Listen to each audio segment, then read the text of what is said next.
Hey guys, on today's Apex Agent, I want to go over the all-important vocabulary test. Vocabulary is very big in your testing. It's nice to know acronyms and such so you can easily remember it. What I'm going to do is do a definition and then take the test, obviously. Then I'm going to give you a real-life example. I'll probably only do about 10 of these, but I want to give you a feel of what it is and how you can learn from this. All right. A lien placed on a debtor's property by a court judgment, which must be satisfied when the property is sold. A tax lien is from obviously the courts, tax systems, government. Mechanics lien is like a contractor. Mortgage lien is, your mortgage you have on it. So this one here, a judgment lien. Judgment is usually an unpaid debt of some sort. Here we go. Let's do a real life example.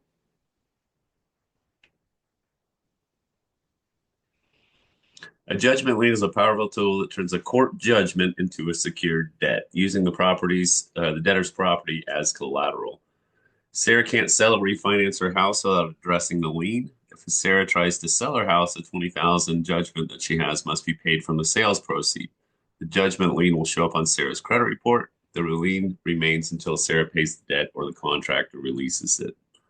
Here we go. Mechanics lien is like it's more of a contractor's, but the illegal practice of guiding prospective homebuyers or tenants towards or away from certain neighborhoods based on race, ethnicity, religion, or other protected characteristics. So, practice of guiding prospects. So, if you see this word guiding, it's basically you're steering them. You're steering a carload of these customers into one neighborhood. So, think steering is guiding.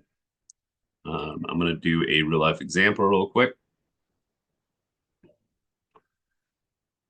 A real estate agent shows homes to a young Hispanic couple. The agent only presents options in predominantly Hispanic neighborhoods. When asked about homes in other areas, the agent discourages the couple, saying, "You might not feel comfortable there. That neighborhood probably wouldn't suit your lifestyle." The agent's actions, whether intentional or not, constitute illegal steering. It's basically just steering somebody to a certain location. Question 3. A public official authorized to witness the signing of legal documents, to administer oaths, and ensuring the signatures are genuinely voluntarily. So this is a notary public. You'll see most of these at your closings whenever you go to close a home. Let's do a real life example. Sarah and John buying the first home, they need to sign the mortgage documents. The lender requires the signatures to be notarized. John and visit the local notary. They present valid identification. The notary witnesses them signing the mortgage documents. The notary applies their official seal to the documents. The notary records the transaction in their logbooks. So it just kind of verifies and certifies that they're real signatures.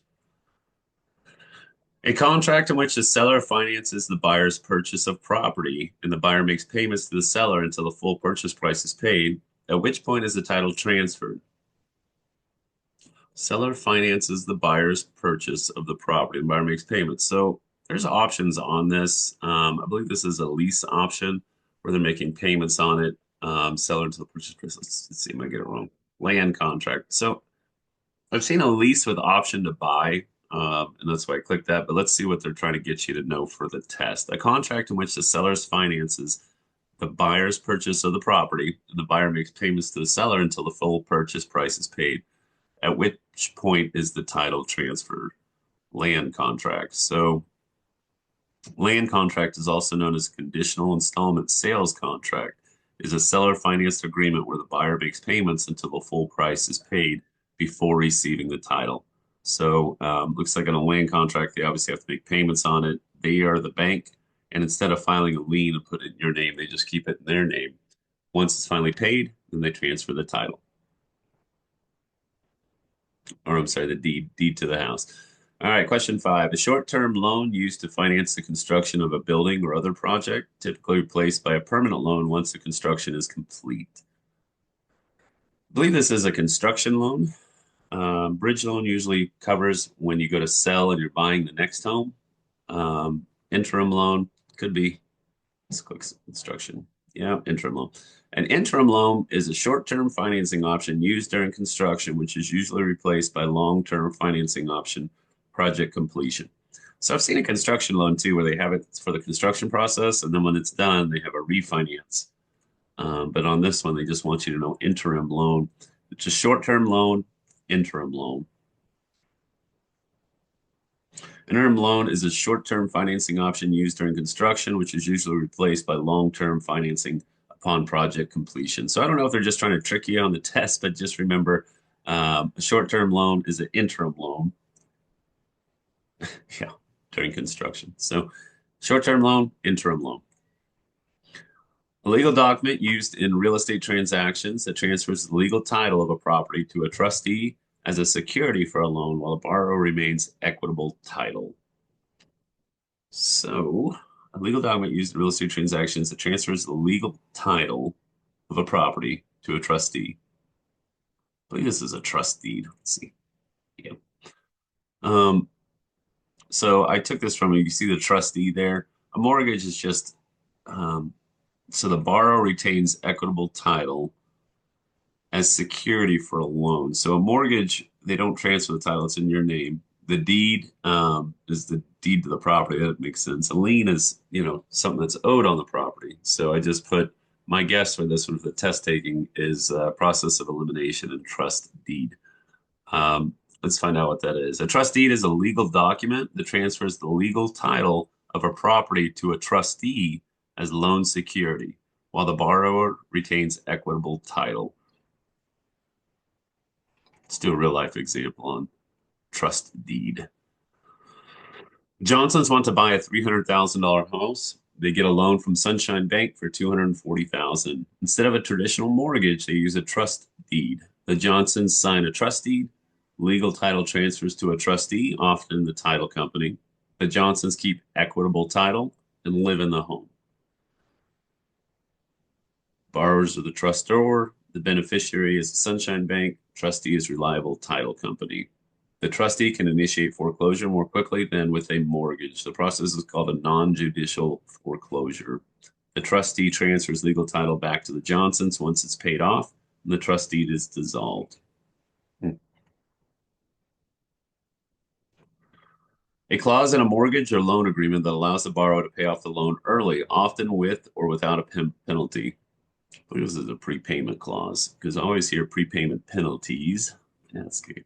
Allows the borrower to pay off the loan early. Obviously, prepayment would be borrower paying off the loan early, often with or without penalty. Some of these that are built for more short term and they're high on the interest because they want to make their money, they do have a prepayment penalty. And the reason why they do that is because they're loaning the money and they don't want to pay it off in 60 days because they don't really make any money off of that. So that's the purpose of a prepayment penalty. Sometimes there's no prepayment penalty. They don't care when you pay it back. But just prepayment, pay off the loan early. A prepayment clause is a loan agreement specifies whether a borrower can pay off the loan before its maturity date and any associated conditions or penalties. The interest in an estate that takes effect after the termination of a prior estate, such as when a life estate ends and the property passes to the remainder man. Is that a reversion, a remainder, a residual interest, revisionary interest, the interest in a estate that takes effect after the termination of a prior estate.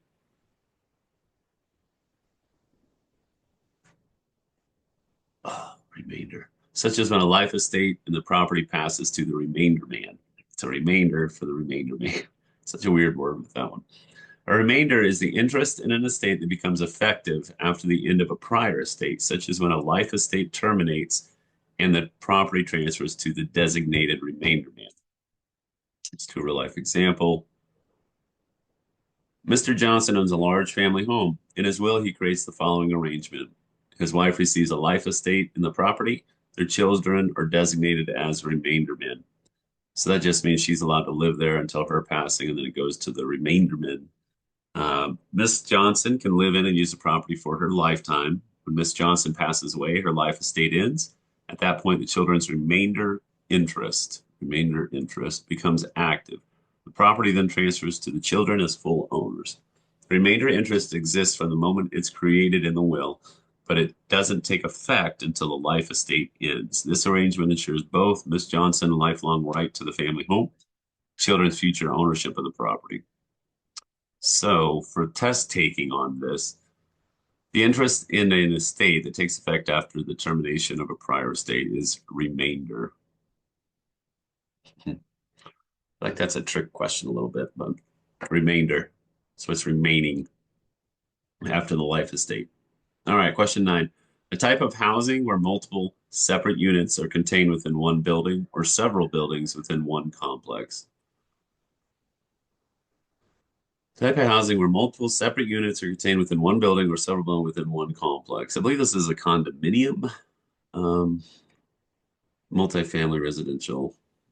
I guess the condo is just the condo, not a condo complex. So this is again, but this test they do try and trick you whenever you're out there. So make sure you read these a couple times.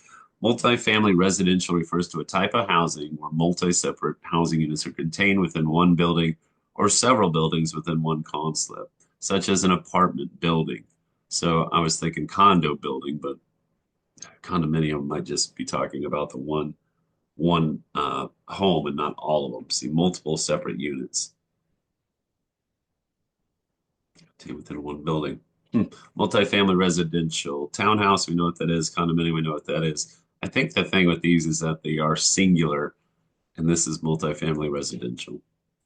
All right, question 10. The loss in value of a property due to wear and tear, decay, or damage over time, which can be curable or incurable. Wear and tear, decay, or damage over time. Physical deterioration. Yeah. Prepayment penalty. We just talked about police power. It has nothing to do with the value of the property. Well, that's a kick in your door, right? Physical deterioration is the decrease in property's value caused by natural wear and tear or damage over time, which may be fixable, curable, or incurable. All right, I did a quick 10 questions there. I'm going to do more for you coming up. As you can see, I do get these a couple of these wrong, so I'm trying to be very practical with you guys and not just give out the answers, showing you how you think and where maybe you might go wrong in your process trying to get to the answer. Make sure and read these questions because they do try and trick you. If you guys need help, make sure to reach out. I do offer mentorship. And again, all of this is free. Go on to tryapexagent.com if you are trying to take the next step in getting your real estate license. Talk to you later.